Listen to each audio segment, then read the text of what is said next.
1965లో Morris బెజోల్ట్ అనే 13 ఏళ్ల పిల్లోడు ఎక్స్ప్లోర్ చేయడానికి ఒక కేవ్లోకి వెళ్తాడు. అది చాలా ఇరుకైన మరియు లోతైన గుహ. ఒకవేళ అందులోకి ఏ జంతువు వెళ్ళినా కూడా తిరిగి సజీవంగా రావడం చాలా కష్టం. అయినప్పటికీ ఈ బాలుడు ఏదో విధంగా క్రాల్ చేస్తూ దాని లోపలికి వెళ్తాడు. పొరపాటున అతను 25 అడుగుల లోపలికి మరియు 35 అడుగుల లోతులోకి ఉన్న ఇరుకైన గుహలోకి ప్రవేశిస్తాడు. అక్కడ చేతులు కదపడం కాదు కదా, ఊపిరి పీల్చుకోవడం కూడా కష్టమైపోతుంది. అంతేకాకుండా లోపలంతా చీకటిగా ఉండడం వలన అతను ముందు ఏముందో కూడా అతనికి కనపడదు. చాలా చిన్న గుహ అయినందున షార్ప్గా ఉండే చిన్న చిన్న రాళ్ళు అతని శరీరానికి రాసుకుపోయి దెబ్బతీస్తాయి. అయినప్పటికీ దాని నుండి బయటపడడానికి ముందుకు దారి ఉందేమని అతను ముందుకు కదులుతుంటాడు. కానీ అతను అనుకుంటూ జరగదు. అలా కొద్ది దూరం ముందుకు కదలక అక్కడ ఆ గుహ డెడ్ ఎండ్ అయిపోతుంది. అతనిది గ్రహించేలోపు చాలా ఆలస్యం అయిపోతుంది. ఎందుకంటే ఆ స్థలం ఎంత ఇరుగ్గా ఉందంటే అతని శరీరం పూర్తిగా దాంట్లో ఇరుక్కుపోతుంది. అక్కడ అస్సలు కదలలేని స్థితిలో ఉండిపోతాడు. ఆ పరిస్థితిలో అతను సహాయం కోసం గట్టిగా అరుస్తాడు. కానీ అతని గొంతు బయట వరకు ఎవరికీ వినపడదు. ఆ పిల్లోడు పూర్తిగా నిస్సహాయ స్థితిలో ఉంటాడు. అతని కళ్ళు మూసుకుపోతుంటాయి.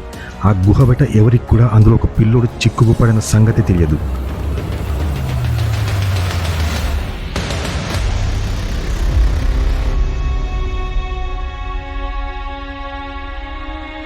గ్లోబల్ చాట్స్ తెలుగు ప్రేక్షకులకి స్వాగతం.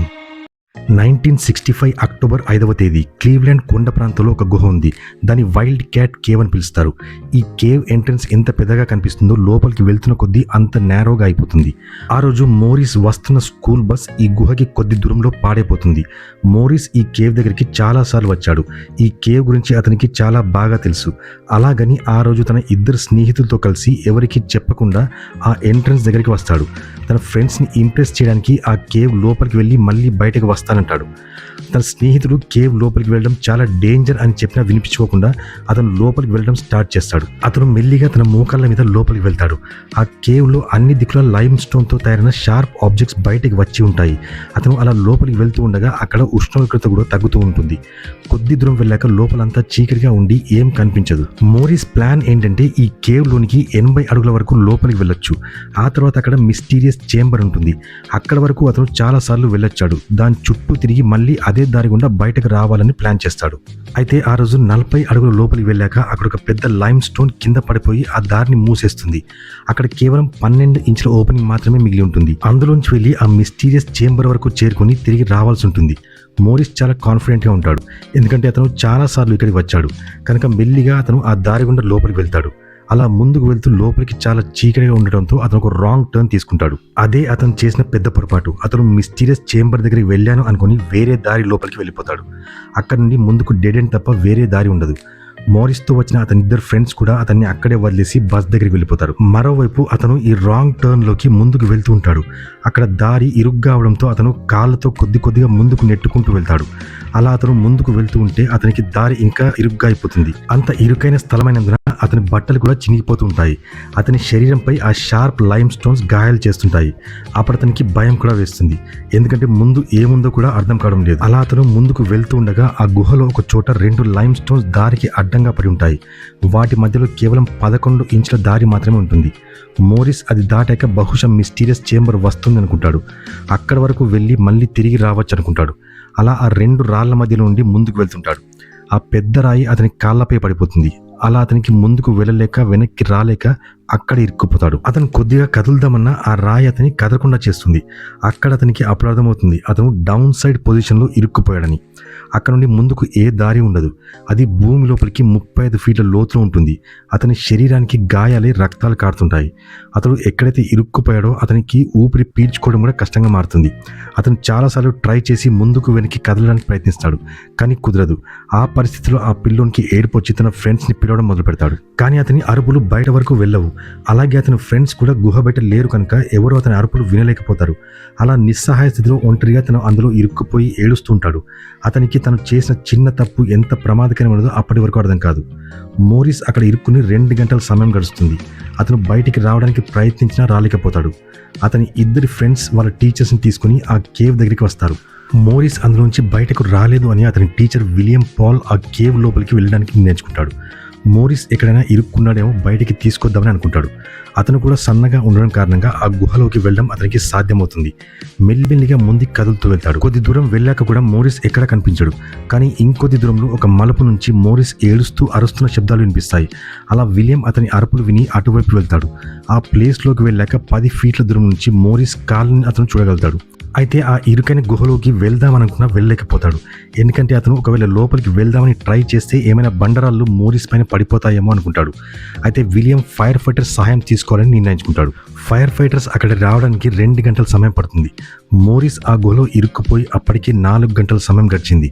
మోరిస్ ఆ గుహలో ఇరుక్కుపోయి భయపడుతున్న కారణంగా ఫైర్ ఫైటర్స్ అతని మొదట శాంతపరచాలనుకుంటారు. అయితే వారు అతనితో భయపడాల్సిన అవసరం లేదు, ఎలాగైనా నేను ఈ గుహలోంచి బయటకు తీసుకెళ్తామని చెప్తారు. కానీ ఫైర్ ఫైటర్స్కి అతన్ని ఎలా బయటకు తీసుకురావాలో అర్థం కాదు. మోరిస్ని అందులో నుంచి బయటకు తీయడానికి వారి దగ్గర 2 దారులున్నాయి. మొదటిది మోరిస్ కాళ్ళకి తాడు కట్టి అతన్ని బయటకు లాగడం. రెండవది ఆ ఇరుకైన గుహలో డ్రిల్ చేసి ఆ దారిని పెద్దది చేసి అతన్ని బయటికి తేవడం. కానీ అందులో సమయం చాలా పడుతుంది. అంతేకాకుండా డ్రిల్ చేసే సమయంలో ఆ రాళ్ళు విరిగి మళ్ళీ అతని మీద పడే ఛాన్స్ కూడా ఉంది. అలా మోరిస్ దాంట్లో ఇరుక్కుపోయి అప్పుడే 6 గంటల సమయం గడుస్తుంది. ఫైర్ ఫైటర్స్ గుహ లోపల ప్రతి చోట లైట్స్ అరేంజ్ చేసి కనబడడానికి వీలుగా ఉండేలా చేస్తారు. అలాగే మోరిస్ దగ్గర వరకు ఆక్సిజన్ పైప్ని అరేంజ్ చేస్తారు. అప్పటికే సాయంత్రం 6 అవుతుంది. మోరిస్ అందులో ఇరుక్కుపోయి 7 గంటల సమయం గడిచిపోతుంది. అక్కడి నుండి అతని కండిషన్ కొద్దిగా పాడవుతూ వస్తుంది. అతను రిలాక్స్గా ఉండలేకపోతాడు. అతను ఊపిరి పీల్చుకుందామన్నా అతని ఛాతీకి ఆ షార్ప్ ఆబ్జెక్ట్స్ కుచ్చుకుంటుంటాయి. కేవ్ బయట చాలా మంది గుమిగూడతారు. ఆ వార్త అమెరికాలో అన్ని చోట్ల చేరిపోతుంది. ఒక 13 ఏళ్ల బాలుడు 35 అడుగుల లోతులో గుహలో చిక్కుకున్నాడని. ప్రజలంతా కూడా ఆ రెస్క్యూ ఆపరేషన్ గురించి తెలుసుకోవడానికి న్యూస్ వింటూ ఉంటారు. ఆ గుహలో చిక్కుకున్న మోరిస్కి బయట అంతా అతని గురించి వార్తలు వినిపిస్తున్న సంగతి తెలియదు. మొత్తం అమెరికాలో ఒకటే news, wild cat cave rescue. ప్రజలంతా కూడా ఈ సంఘటన గురించి న్యూస్ని ఫాలో అవుతుంటారు. ఎందుకంటే అమెరికాలో ఇలాంటి సంఘటన రెండోసారి జరిగింది. కొద్ది నెలల క్రితమే ఇలాంటి సేమ్ ఇన్సిడెంట్ జరిగింది. అందులో 18 సంవత్సరాల ఫ్లాయిడ్ కొలిన్స్ చనిపోతాడు. అతని రెస్క్యూ చేయలేకపోతారు. అలాగని ఈసారి డిపార్ట్మెంట్ వారు చాలా ఇంపార్టెన్స్ ఇచ్చి అతన్ని కాపాడాలనుకుంటారు. అందుకని రేడియోలో ఒక అనౌన్స్మెంట్ చేస్తారు. ఎవరైనా ఈ కేవ్లోకి వెళ్ళి ఆ పిల్లోడిని బయటకు తీసుకురావాలి అనుకుంటే ఈ కేవ్ దగ్గరికి రావాలి అని అంటారు. ఎవరైనా లోపలికి వెళ్ళడానికి భయపడకుండా స్మార్ట్గా అయి ఉండాలని చెప్తారు. ఆ వార్త విని ఆ కేవ్కి దగ్గరలోనే ఉండే యావ్లిన్ పింకీ అనే అమ్మాయి అక్కడికి చేరుకుంటుంది. ఆ అమ్మాయి సన్నగా ఉండడంతో లోపలికి వెళ్ళడానికి వీలవుతుందని ఫైర్ ఫైటర్స్ అనుకుంటారు. అలాగని ఆమె కాళ్ళకి ఒక తాడు కట్టి లోపలికి పంపాలనుకుంటారు. కానీ పింకీ మోరిస్ని లాక్కొచ్చేంత స్ట్రాంగ్ లేనందున అది కష్టం అనుకుంటారు. పింకీ మోరిస్కి 5 అడుగుల దూరం వరకు వెళ్ళగలుగుతుంది. అక్కడ నుండి ఇంకా ముందుకు వెళ్ళలేకపోతుంది. కానీ మోరిస్తో మాట్లాడుతూ అతనికి ధైర్యం చెప్తూ ఉంటుంది.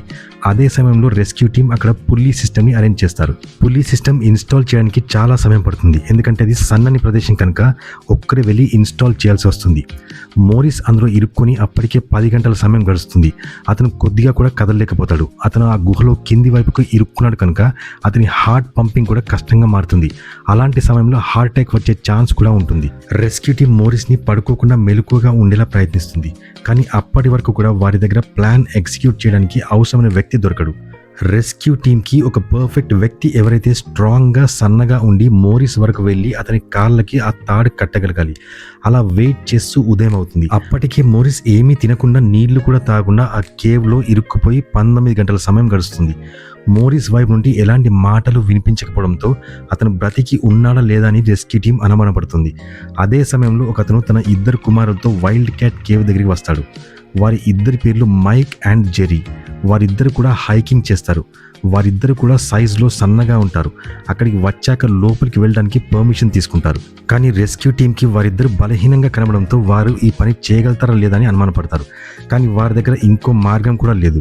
అలాగని వారికి లోపలికి వెళ్ళడానికి పర్మిషన్ ఇస్తారు. ఎందుకంటే మోరిస్ బతికి ఉన్నాడో లేదో కూడా వారికి తెలియదు కనుక ఏదైనా చేస్తే త్వరగా చేయాలనుకుంటారు.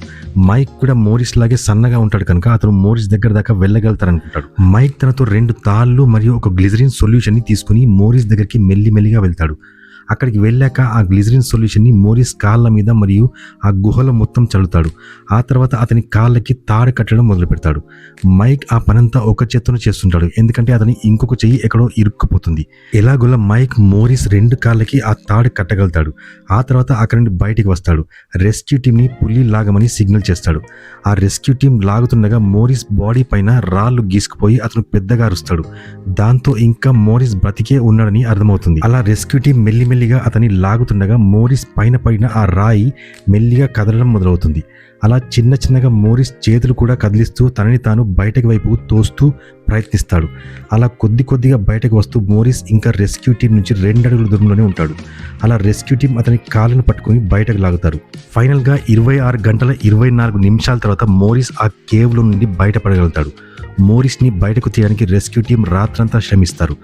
బయట ఉన్న లక్షల మంది మోరిస్ని టీవీల్లో బ్రతికి బయటపడడం చూశాక అమెరికా మొత్తంలో ఒక పండగ వాతావరణంలాగా మారిపోతుంది.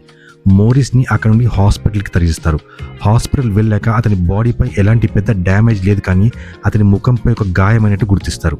అలా 13 ఏళ్ల మోరిస్ ఆ గండం నుండి బయటపడగలుగుతాడు. ఇది ఈరోజు వీడియో. ఈ వీడియో కనుక మీకు నచ్చినట్లయితే లైక్ అండ్ షేర్ చేయండి. అలాగే రష్యాలోని ఒక అడవిలో వెళ్ళిన హంటర్ లాడిమిర్కి భయంకరమైన జంతువు ఎదురవుతుంది.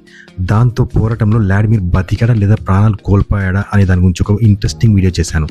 ఇక్కడ క్లిక్ చేసి ఇప్పుడే చూడండి. ఇలాంటి ఎన్నో ఆసక్తికర వీడియోస్ కోసం మా గ్లోబల్ చాట్స్ తెలుగు ఛానల్ని సబ్స్క్రైబ్ చేసుకోండి. మళ్ళీ ఒక అద్భుతమైన వీడియోతో మీ ముందుంటాను. అంతవరకు సెలవు. నమస్కారం. Thanks for watching.